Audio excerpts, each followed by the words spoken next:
Hello guys, good morning to all of you. This is Maggie sir here and now we are going to get discuss application related to the projectile motion. अब हम प्रक्षेप पर आधारित कुछ अनुप्रयोग discuss करने जा रहे हैं जो किसी ऊंचाई से वस्तु को प्रक्षेपित किया जाता है तब के लिए। तो देखते हैं पहला केस, जब वस्तु क्षैतिजतः किसी ऊंचाई से फेंकी जाए।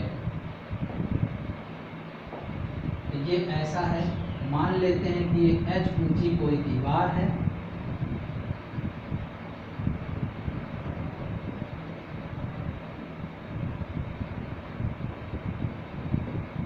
और यहाँ से कोई वस्तु ux = u से प्रक्षेपित की जा रही है। तो ये कैसे गिरती है? ये इस प्रकार से प्रक्षेपित होगी। तो इसके गिरने में कितना समय लगा और क्षैतिज से कितनी दूरी, यानी दीवार से कितनी दूरी पर जाकर के टकराएगी। तो इसके लिए देखिएगा यहाँ पर ऊर्ध्ववेग 0 होगा क्योंकि वस्तु क्षैतिजतः फेंकी गई है। तो यहाँ h = uyt + 1/2 gt²। h = 0 + 1/2 gt²। तो 2h/g √t इतना समय होगा और क्षैतिज दूरी जो होगी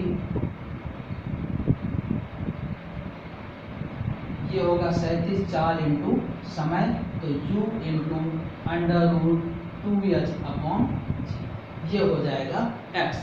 ऐसे केसेज में कहाँ पे उपयोग होते हैं? जैसे कभी किसी राहत कार्य या बचाव कार्य के दौरान कोई हेलीकॉप्टर से दूध के पैकेट या ऐसे कुछ छोड़े जाते हैं। तो देखिएगा उदाहरण तौर पर, जैसे मान लीजिए कि कोई हेलीकॉप्टर है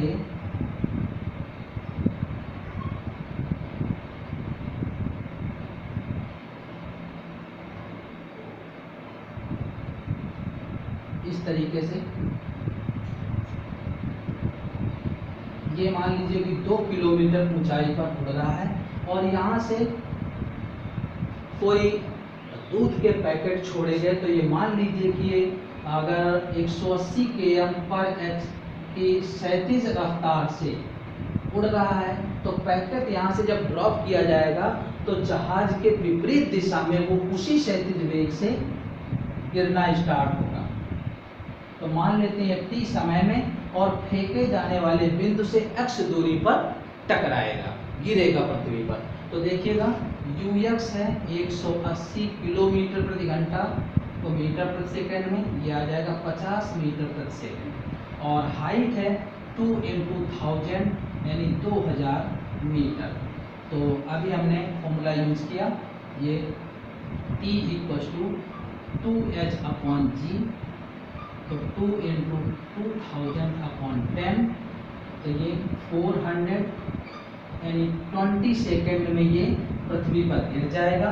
और x का मान जो होगा ux × t यानी 50 × 20 1000 मीटर। इतनी दूरी पर जाकर गिरेगा, कहाँ से? जिस जगह से उस पैकेट को ड्रॉप किया गया था, छोड़ा गया था। तो इस तरीके से हम क्षैतिज पर भी एप्लीकेशन यूज कर लेंगे। अब आता है कि अब वस्तु को ऊपर की ओर और नीचे की ओर प्रक्षेपित किया जाए। तो देखिएगा जब हम वस्तु है कोई, सेकंड एप्लीकेशन है ये u वेग से थीटा कोण पर ऊपर की तरफ फेंका गया तो ये इस तरीके से जाकर गिरेगा। ये h ऊंचाई है, t समय लगा और ये दूरी x। तो देखिएगा इसके कंपोनेंट्स क्या हो जाएंगे, ux = u cos थीटा और ये होगा uy, ठीक है ना। तो uy का मान है u sin थीटा और ux है u cos थीटा। तो अब अगर इसको ऊपर की तरफ इस्तेमाल करते हैं तो इतनी ऊंचाई और उपयोग होगी जो कि हमें पता नहीं है। तो इसको हम क्या करेंगे, नीचे की तरफ कर देंगे तो ये -uy हो जाएगा और अब इतनी ही ऊंचाई उपयोग में ली जाएगी। तो h = -uyt और नीचे की तरफ आ गया तो प्लस a का मान +g हो जाएगा 12 gt², ठीक है ना। तो h = -u sine theta T plus G T square by 2।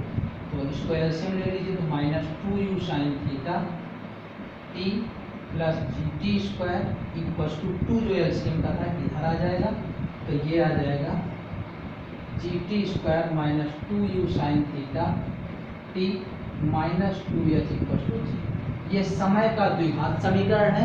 इससे टाइम की दो वैल्यू आएंगी, एक पॉजिटिव और एक निगेटिव। पॉजिटिव वाले लेंगे, टाइम निगेटिव नहीं होता इसलिए निगेटिव वैल्यू छोड़ देंगे, और x equal to U X into T यानी u cos theta into T, ये हो जाएगी x की वैल्यू। इस तरीके से x का मान भी निकाल लें। ठीक, तो ये हो जाएगा।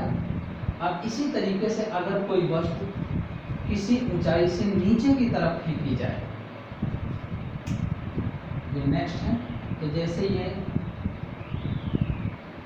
h ऊंचाई है, जैसे नदी का कोई पुल होता है, और हमने क्या किया कि 37 से थीटा कोण पर u वेग से फेंका, तो अब ये क्या है कि इस तरीके से जाकर के टकराए, तो कुछ समय लगेगा और कुछ दूरी होगी जहाँ से फेंकी गई थी, तो इसका वेग का घटक u cos थीटा और ऊर्ध्व घटक u y u sin theta. तो देखिएगा पिछले केस में हमें ऊपर की तरफ वेग था तो नीचे की तरफ करने की जरूरत पड़ी, यहाँ पर वो भी जरूरत नहीं होगी, तो सीधे यूज कर सकते हैं u by T plus 1/2 G T square H equal to U sine theta T plus G T square by 2।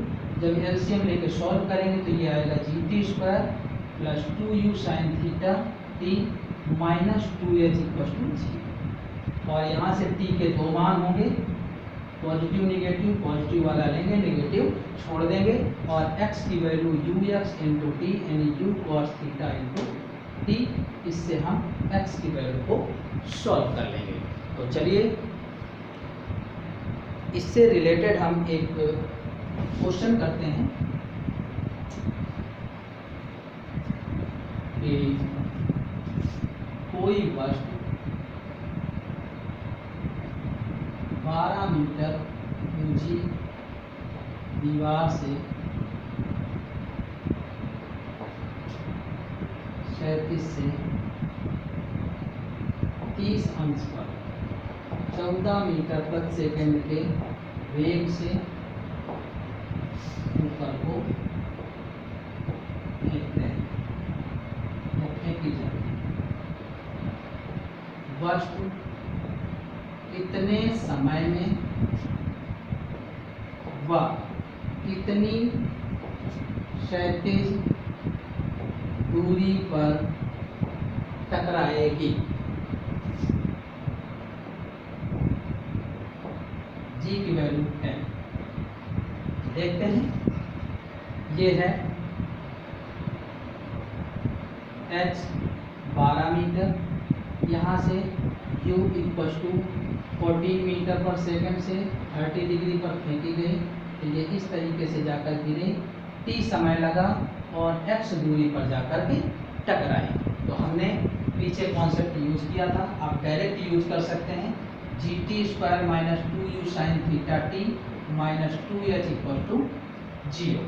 देखिएगा 10t square minus 2 into 14 into sine 30 की value 1/2t minus 2 into 12 equal to 0।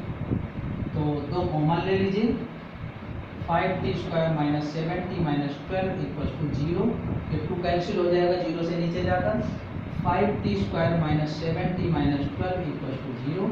Factorise कर देंगे इसको, गुणनखंड, तो ये आ जाएगा 5t square minus 60 यानी 12 minus 5t minus 12 equal to 0। 5t square minus 12t plus 5t minus 12 equal to 0। तो ये आ जाएगा 5t प्लस 1 और 5t माइनस 12 इक्वल टू 0। तो इन दोनों समीकरण को जब सॉल्व करेंगे तो इससे t का मान एक आएगा -1 और एक आ जाएगा 12/5। तो ये लेंगे और ये छोड़ देंगे। अब देखिएगा